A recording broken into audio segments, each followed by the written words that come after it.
देखा एक प्रसंग ले आप सब, पौराणिक प्रसंग है, आशा नहीं विश्वास है कि आप लोगों को जरूर पसंद आएगा। क्या मास्टर?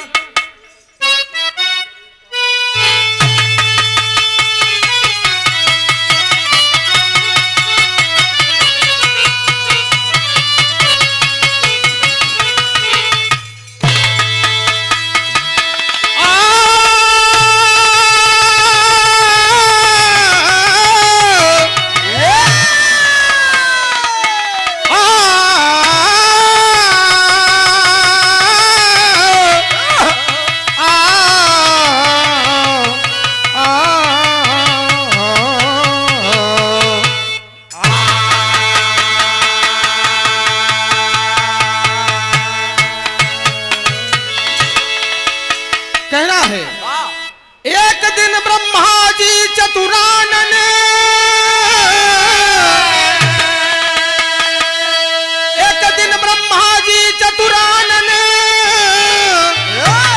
बैठा रहले अपने आसन, कहे लेखनी हमरे हाथ हमसे के बड़वार।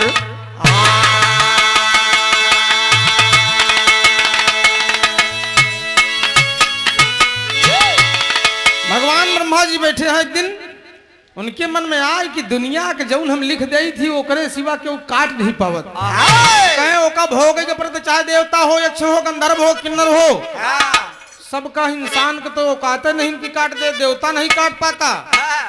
कहे कि हमसे बड़ा क्या बा दुनिया में? कहे कि विष्णु हमका लड़का कहा थी। कहे कि तुम मुझसे पैदा हुए हो। कहना ये कतई बर्दाश्त नहीं होगा। अब यही मन में सोच करके करते क्या है, कहना है मास्टर,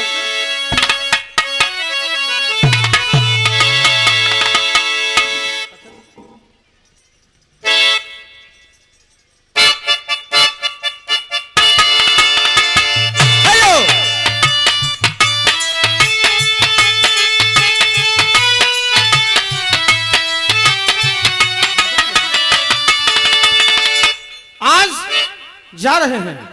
ब्रह्मा जी मन में सोच कर क्या करते हैं,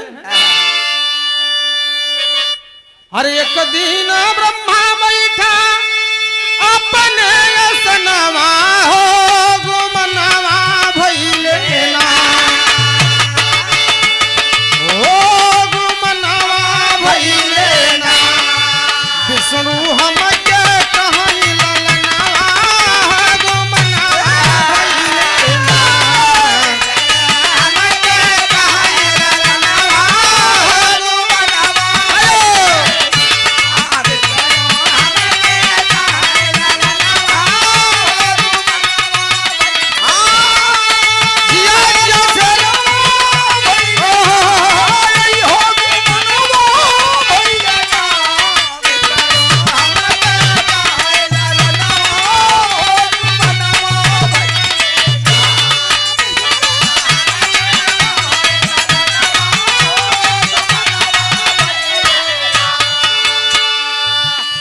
विष्णु मुझे बेटा कहते हैं, कहे विष्णु का लड़का ही, दुनिया का हम लिखी, दुनिया का हम चराई। कहना मन में विचारे तबले ब्रह्मांड अपने मनवा हो बिमनवा धइले ना, हो गुमनवा भइले ना, पहुँचे विष्णु जी के गोहनवा गुमनवा भइले ना।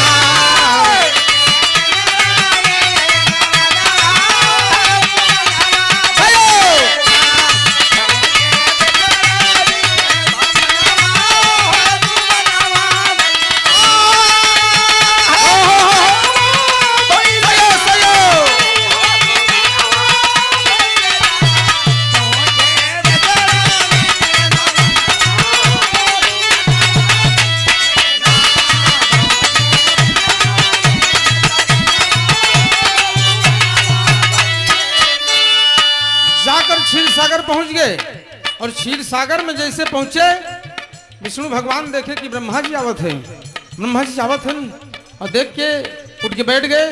कहा रे आइए ब्रह्मदेव आइए। कहा कि क्या हाल चाल है? ब्रह्मा एकदम लाल कहें कि तुम हमारा हालचाल पूछत है। कहें कि मैं तुमसे कुछ सवाल करने आया हूं। कहें कि बोला, क्या कहा थी? विष्णु जी हंस के तबले बोलले बयनवा हो गुमनवा भइले ना, हो गुमनवा भइले ना, बेटवा आगे कहा बयनवा हो गुमनवा भइले ना,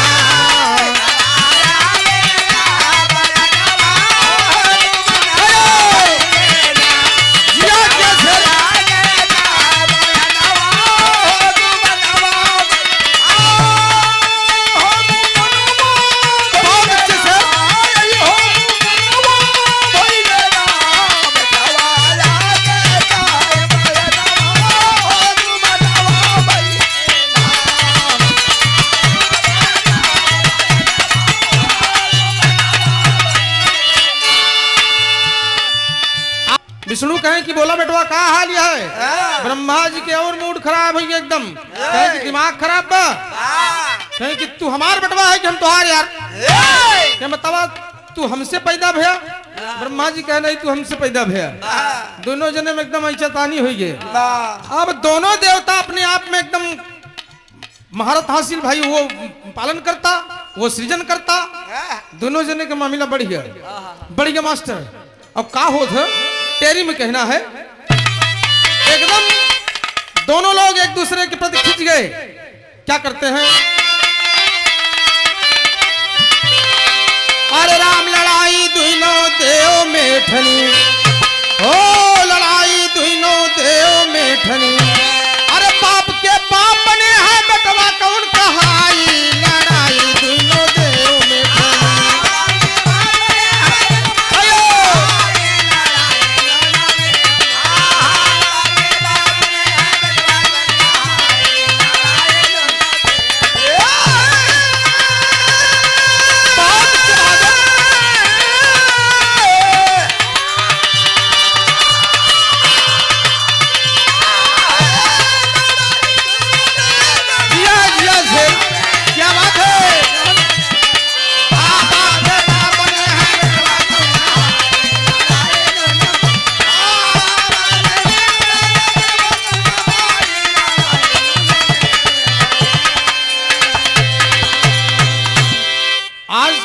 कहावत बिल्कुल तैयार नहीं, वो एक दूसरे के बाप खुदे बन गए। विष्णु भगवान कहे हम बाप, ब्रह्मा कहे हम बाप।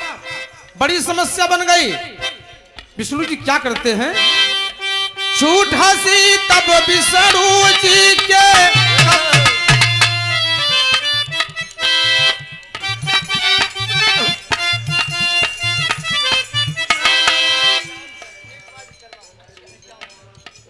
आप आदरणीय श्रद्धेय सुनील कुमार विश्वकर्मा जी, सरजमी निवासी 51 रुपये का पुरस्कार भैया के नमस्ते हो, आशीर्वाद की अपेक्षा हो। ओ झूठा सी तब विष्णु जी के कब से दादा बना हमार,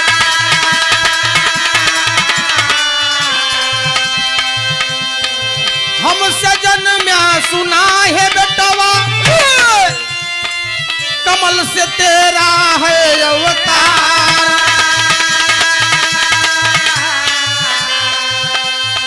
सेखी क्यों तू ऐसे मारता, माना बेटवा बात हमार। ओ लाल पियर दुई नौ जन भइले, लाल पियर दुई नौ जन भइले, आपन उठा लिए हथियार।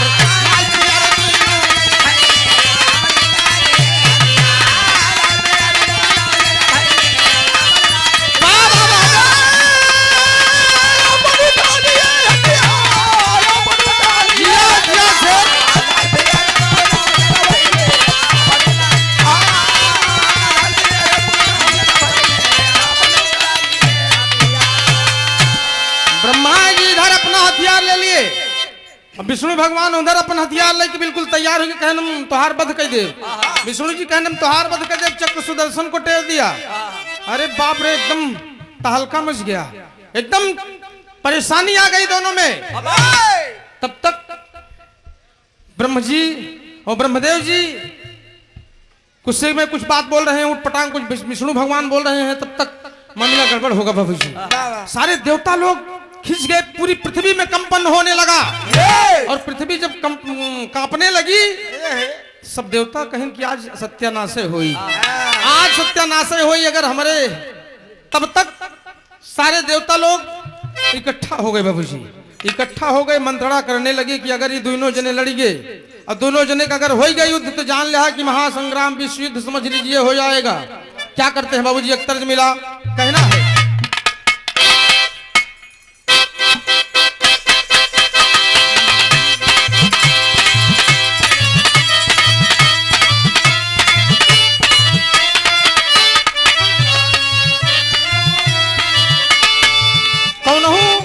दुल्ही अपने पति से मांगे, एक मांगन मांगा था। का कहे, मोह प्यार प्यार प्यार मोह प्यार करो भरता भरता सिलवा दे चोलिया रे सुमके।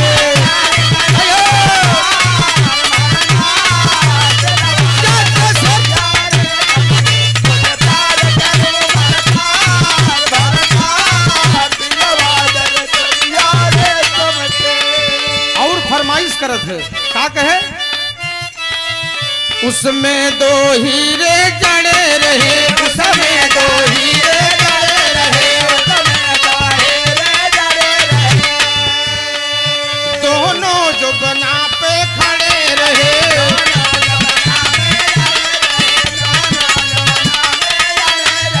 तब से जिया पे होए धुआंधार धुआंधार सिलवा तेरे चोलिया रे समके।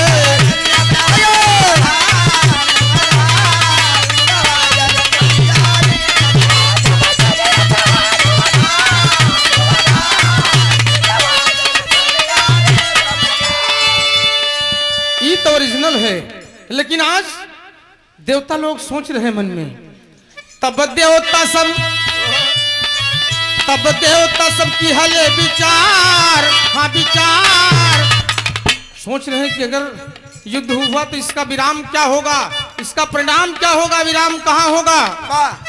एक ही विकल्प दिख रहा है कि एक विकल्प सिर्फ भोले बाबा के सिवा दुनिया में कोनो नहीं है। अगर भोलेनाथ चाह लेंगे तो ये सब सही हो जाएगी। क्या कर थे, तब देवता सबकी हले विचार हो विचार सब नाश हो जाई दुनिया में।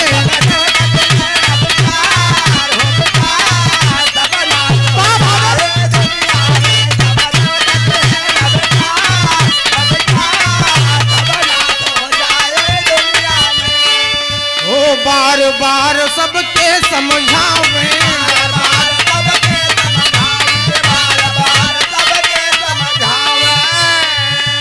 बतिया नाही समझ में आवे,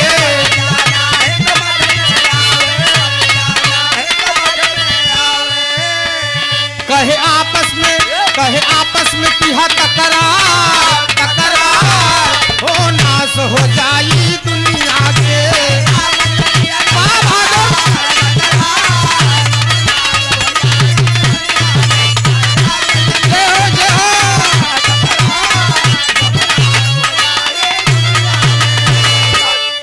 झगड़ा उगड़ा में अच्छा एक चीज अक्सर देखियो हो गए, दो जने बिल्कुल भिड़ा रहा है, तीसर का समझावे पहुंच जाए तो जोश और बढ़ जाते है, जोश एकदम आगी में घी को काम करे। कहे भैया तही के ब्रह्मा जी के समझावा, तमाम देवता इंद्र लोग सब समझावा, कहे कि रे ब्रह्मदेव आप समझदार, कहे हम बिल्कुल बर्दाश्त न करब यार, ये कहे हमका बेटवा कैसे कहे।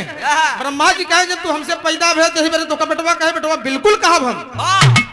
अब दोनों जने न मानत है, देवता तब तक वहां से पलायन कर गए, कहे यहाँ बात न बनी, एक विकल्प है हमारे पास और कैलाश पर्वत की ओर चला जाए। बाबूजी सारे देवता मिलकर कैलाश पर्वत की ओर जा रहे हैं। कहना मास्टर एक तर्ज मिला,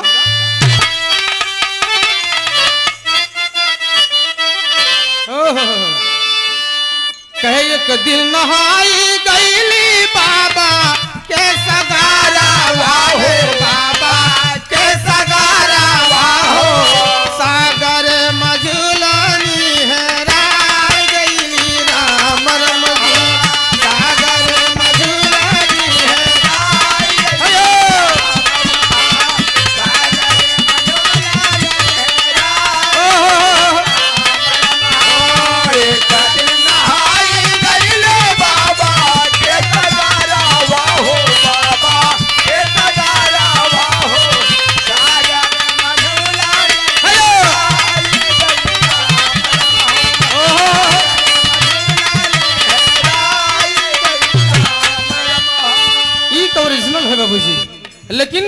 सब देवता मिलकर कैलाश पर्वत की ओर जा रहे हैं। पहुंचे देखे भगवान योग मुद्रा में बैठे हैं, त्रिलोकी योग मुद्रा में बैठा। माई गिरिजा देखी कहीं कि सब कहाँ लश्कर चली आवत बा, कहाँ बात हो। सब देवता गए, हाथ जोड़ के माई के चरण पे गिर गए, कहा मां विश्व का विनाश हो जाएगा, सृष्टि का प्रलय निश्चित है। दो देवता आमने सामने हो गए मां। कहे कि बोला तो हम कहा करी दुजने में माई, दुजने अपन समझे का। कहे नहीं माई, अगर तू न समझबू तो गड़बड़ हो जाए मामला। का कहे सब देव मिल के गईले भोला की सरानी आए, भोला की सरानी आओ, मानवा में की हाले विचार न हो राम मानवा में की हाले विचार न हो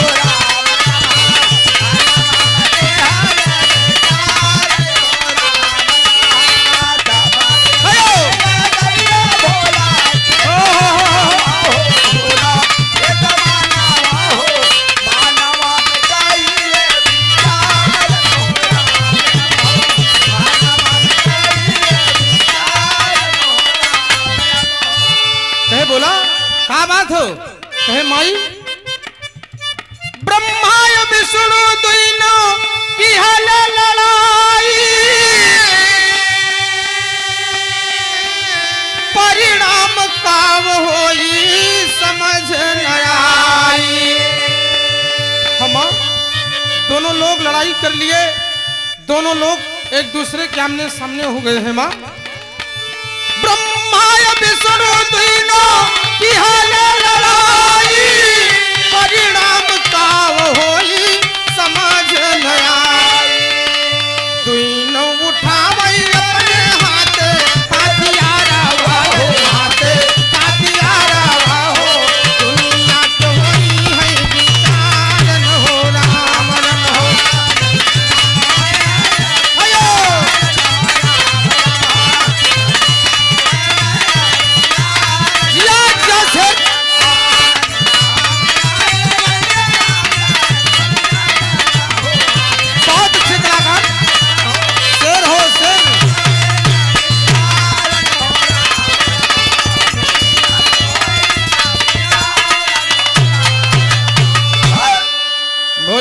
बगली बैठा है, योग मुद्रा में बैठे हैं। पार्वती माई गिरजा समझ गई कि रो गई कहीं है भोला। कहीं आंखी खोला नहीं मामला गड़बड़ हो जाई। कहीं कि काभ परेशान करे थे यार, तुम लोग योग भंग कर देते हो। बोले नाथ आंखी खोले तो देखें तो इधर अब ना तो विष्णु इंद्र के हिम्मत पड़े, ना अग्नि अरुण वरुण यम कुबेर जितना जने रहे सब बगली खड़ा। कहीं एक बार गलत समय पे इनका जगाए के बाद देखा परिणाम का भा कामदेव को सत्यानाश हो गए। कहे हम कहे आगे जाई ससुर मरेगे बका, अगर आंखी खुल गई सर की इनके। यही लिए शोर से लगाए माई गिरिजा से। माई गिरिजा जब जगाई तो कहीं बोला क्या बात हो, तो सारी बात बताए बाबूजी, सारी बात बताए कि ब्रह्मा जी और विष्णु जी किसी बात को लेकर के दोनों आपस में तकरार कर लिए हैं। कहें भोलेनाथ कहे ओ कहें ये तो बात तो बड़ी गंभीर हो गई है। कहें बात तो गंभीर बा, कुछ मामला एक निष्कर्ष खतरनाक हो ये के जान ले का करे थे कि भोला बोले वही छनवा बनवई में ना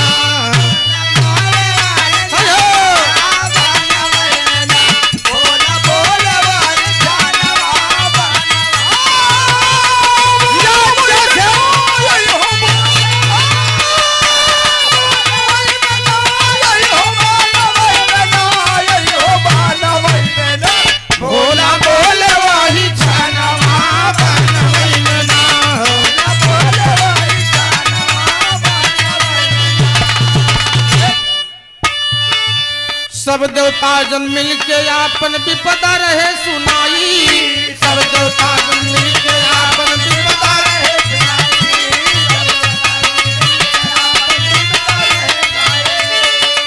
भोले बाबा बात जान के मन में खूब मुस्काई। अरे बोले तब ही वो बयानवा बनवई में ना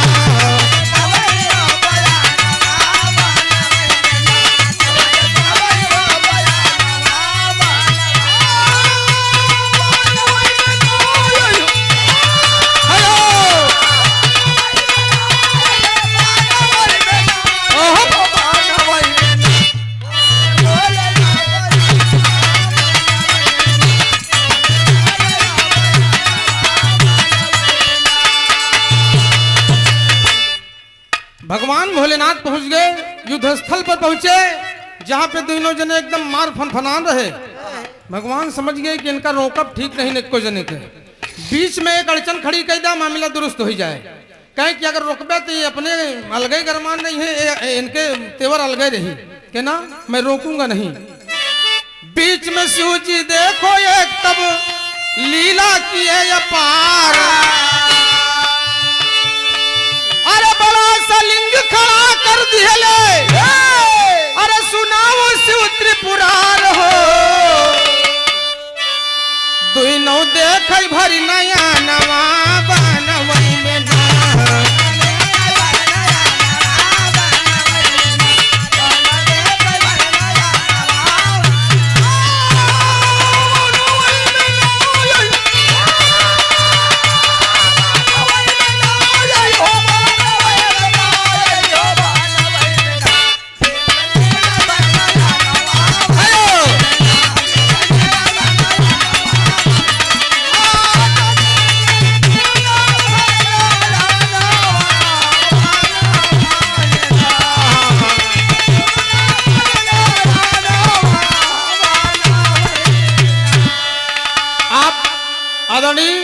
श्रद्धेय माननीय श्री कालीनाथ छता जी की तरफ से पुनः 55 रुपए का पुरस्कार पगबंधन है, आशीर्वाद की अपेक्षा हो।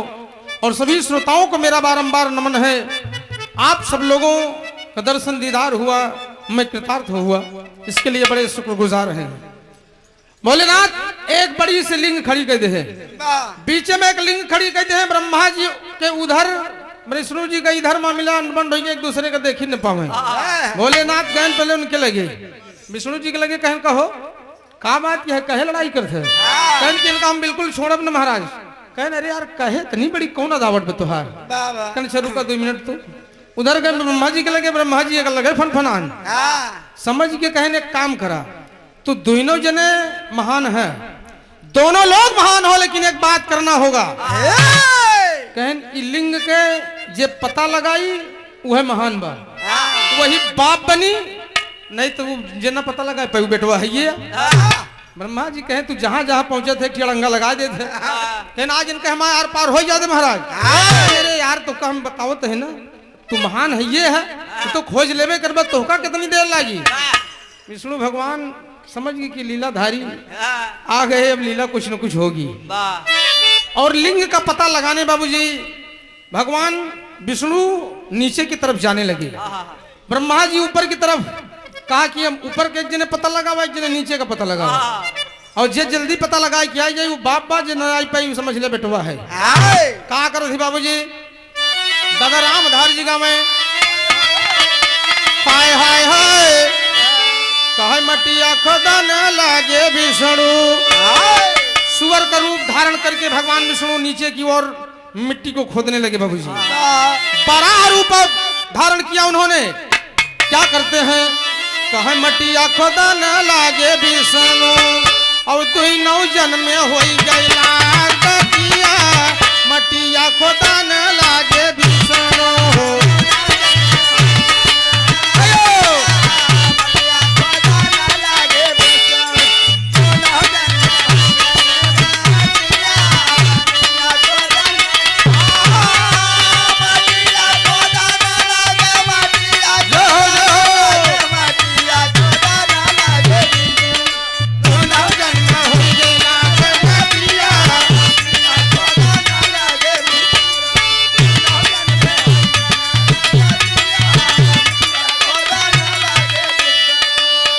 ब्रह्मा जी आपन हंस उड़ाए,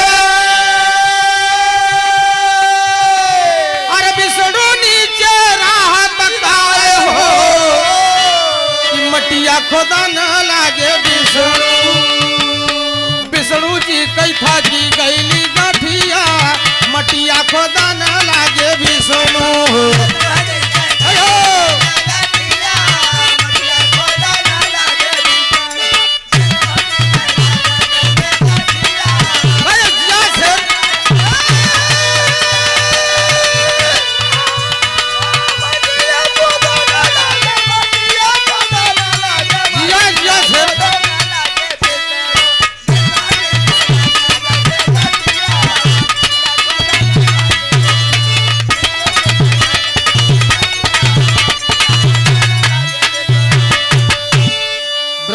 ऊपर की तरफ उड़े, उन्हों का कोनो पता नहीं, भगवान की लिंग का पता न लगा पाए। विष्णु भगवान नीचे माटी खोदत खोदत एकदम घेटुना कट गया उनके, कट गया घुटना, एकदम खून निकलने लगा। कहीं ससुर अंत कितना बा के लंबा, कितनी लंबाई चौड़ाई बा, एकदम परेशान है बाबूजी। रास्ता में ब्रह्मा जी अपन हंस उड़ावल जात रहे तो एक घटना हुई है। ब्रह्मा जी बड़ा जुआड़ी आदमी, सिस्टम कुछ न कुछ भिड़ौते रहा कि हमारा काम रास्ते से बन जाए, बढ़िया हो जाए काम। राह में मिला केत की फूल,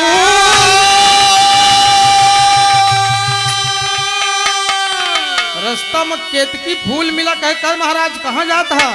कहने ने पूछा ना भाई, अरे कई क्या ब्रह्मा जी तब भूल हो,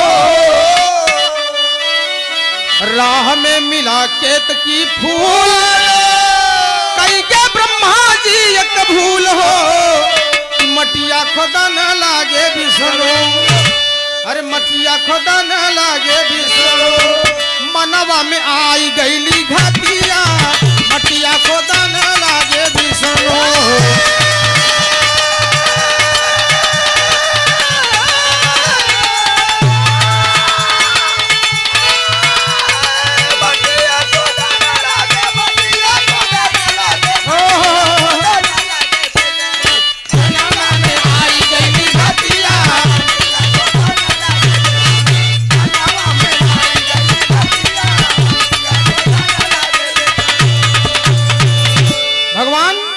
ब्रह्मा जी का केतकी फूल मिला। कहे पगलान है, हम गवाही दे के तैयार है, चल के बताए जा भोलेनाथ से हम ऊपर तक हो के लौट गए, हम अंत पाई गए महाराज। कि ओ हो बात तो सही कहे, केतकी का लिया कि अपने साथ है भगवान, केतकी भगवान भोलेनाथ का सड़ुआई लागत रहे। देखा ये प्रजापति दक्ष के खानदान से भगवान के ढेर संबंध रहा ना, और सड़ुआई लागत रहा तो कहें कि चला हम कहिए अब ना जीजा से, उनका बड़ा कमांड। देखा आजकल साली और जीजा का रिश्ता बड़ा अनमोल होत है। कहीं हम जीजा से कह दे कि हम ब्रह्मा जी पायन अंत के देख गए, कहीं मान ली है, कहें हाँ हाँ मान ली, चला लिया कि ब्रह्मा जी हंस में बैठा के लेके आए। कहें कि महाराज हम लिंग का अंत देख लिए। कहें ओ हो पाई गया? कहने अरे पूछा ना महाराज, बड़ी दूर बस ससुर हिया बा।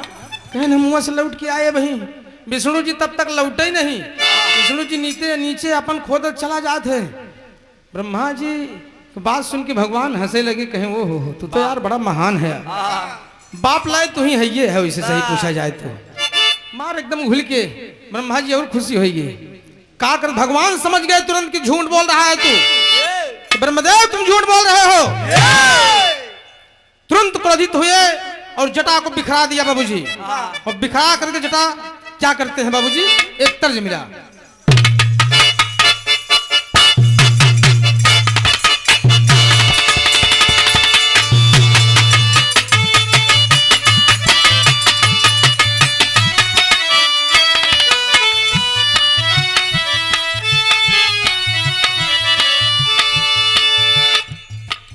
कहे बहाई लागी पुरबा, अरे बहाई लागी पुरबा यार मोरा उड़ी उड़ी जाए चरिया, मोरा उड़ी उड़ी जाए चरिया।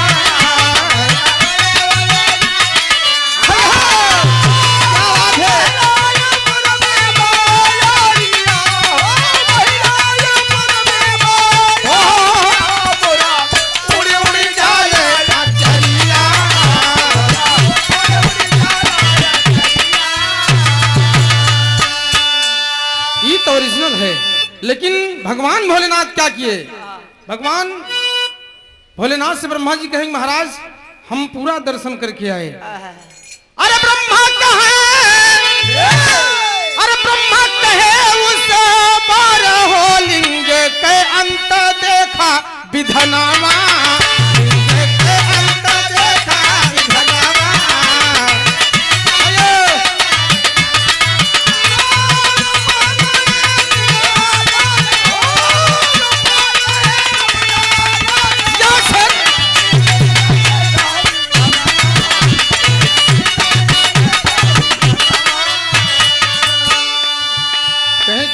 झूठ बोला था।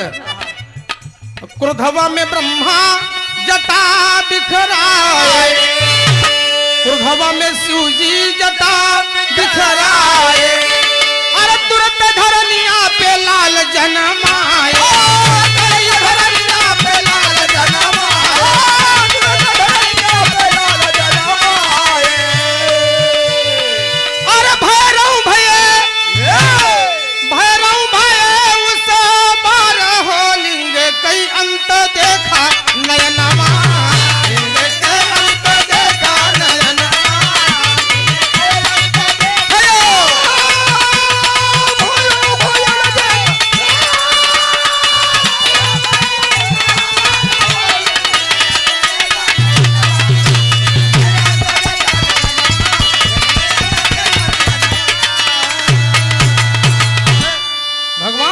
होकर के जटा को बिखरा दिए और जटा बिखराने पर एक बाल टूट करके जमीन में बाबूजी गिर गया। तुरंत भैरव नाम का एक लड़का पैदा हो गया। भैरव हाथ जोड़ के भगवान के सामने खड़े हो गए, कहे बोलिए महाराज क्या आदेश है मेरे लिए? कहे कि ये झूठा है, ब्रह्मा झूठ बोल रहे हैं, काट लो इनका 5वां सिर। पहले ब्रह्मा पंचमुखी रहे, जब इतनी की बदतमीजी की है ना, भगवान ने उनका 5वां सिर कटवा दिया बाबूजी, और 5वां सिर कट गया। कहीं कहीं और भी प्रमाण मिलता है 5वें सिर कटने के कई कारण थे उनके। और केतकी के कहीं आओ, कहे तो गवाही देवे, झूठ बोला थे, झूठ बोल करके तुम अपनी मर्यादा को खराब कर लिए हो। जाओ मैं श्राप देता हूँ, ब्रह्मा कन दुनिया में पूजा होई और न तू कतहू क्यों देवता के सिर पे चढ़ाई लाए होगू, कोनो काम का नहबू न महकबू न गंधाबू। केतकी हाथ जोड़ के गिर पड़ी, कहे महाराज माफ कर दे, कहे ना माफी नामा तो शिव जी की है ये नहीं। भगवान ने दोनों को बाबूजी श्राप दे दिया। तब तक विष्णु भगवान लौट के आए, कहे महाराज हमारे बस का बात नहीं, तुहार लीला, हम अंत पाए नहीं है। कहे कि आप सत्य बोल रहे हैं। कहे ब्रह्मा ये तुहार बाप है और ये नहीं से तुहार जन्म भवा ना, और तू इनके लड़का के समान है, हमेशा याद रखना इस बात को। दोनों लोग को बाबूजी शांत करवा दिए। धन्य हो भोलेनाथ की माया। भगवान भोलेनाथ बहुत ही गंभीर एकदम मस्त मौला रहने वाले हैं बाबूजी। कहना है मास्टर आल्हा में,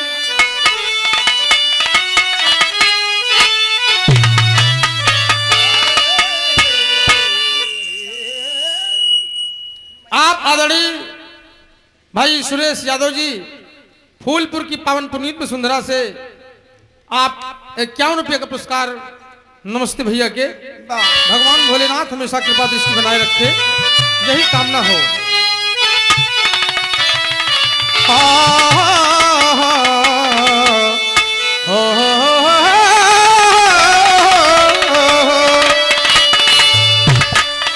और ब्रह्मा जी झट से आपन रहिया सिधवले दादा,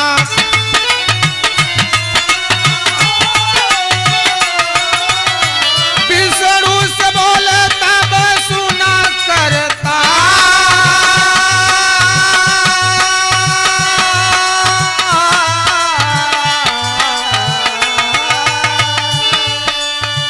झूठी गवाही दिहली केतकी गुजरिया दादा।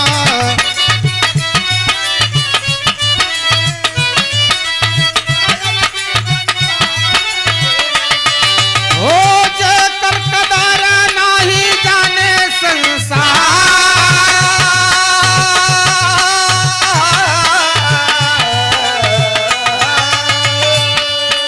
तब से काल भैरव पृथ्वी पर विचरण करने लगा बाबूजी।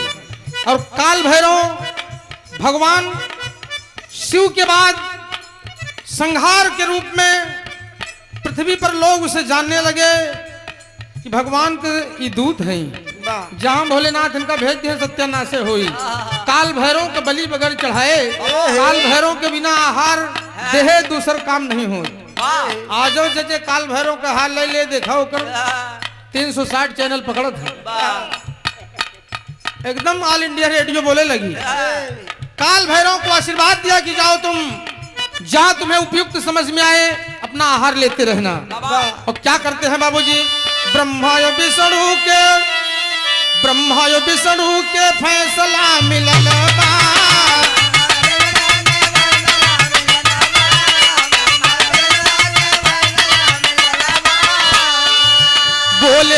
बना तब तब त्रिपुरा।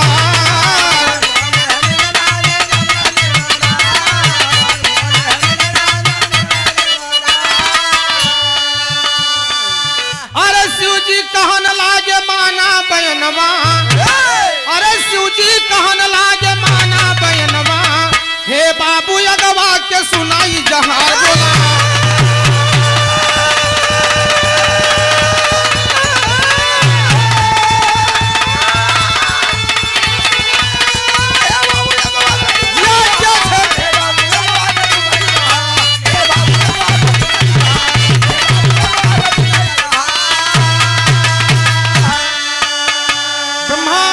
और विष्णु का फैसला हो गया, ब्रह्मा जी शर्मिंदा हो गए, पांचवा सिर काट लिया गया, चतुर्मुखी ब्रह्मा हो गए।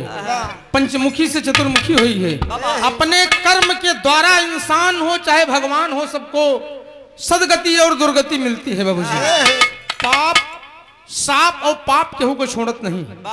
चाहे भगवान का पुजारी हो, गलत करेगा तो गलत का परिणाम गलत ही मिलेगा, सही करेगा तो सही का परिणाम सही होगा, भले ही वह परेशान हो जाए। यही दुनिया का दस्तूर है, विधाता का नियम है बाबू जी। गीत के एकदम आखिरी हो कहना मास्टर। गुरु बिहारी गुरु गणेश गुरु रामलाल मोर पावन।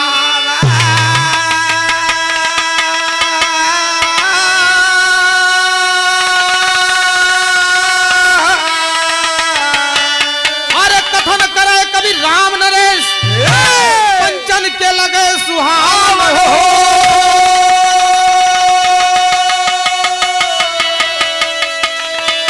लड़ाई दोनों देव में हुई, अरे लड़ाई दोनों देव में हुई, सदा बलवान तक रखिया क्यों तू महामाई हो। लड़ाई दोनों देव में हुई,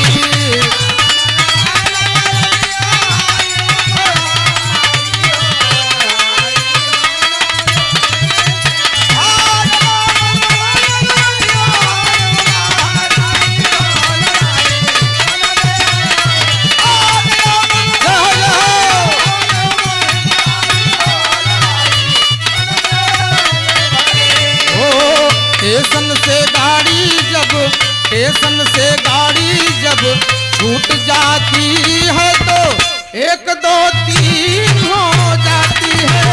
स्टेशन से गाड़ी जब छूट जाती है तो एक दो तीन हो जाती है।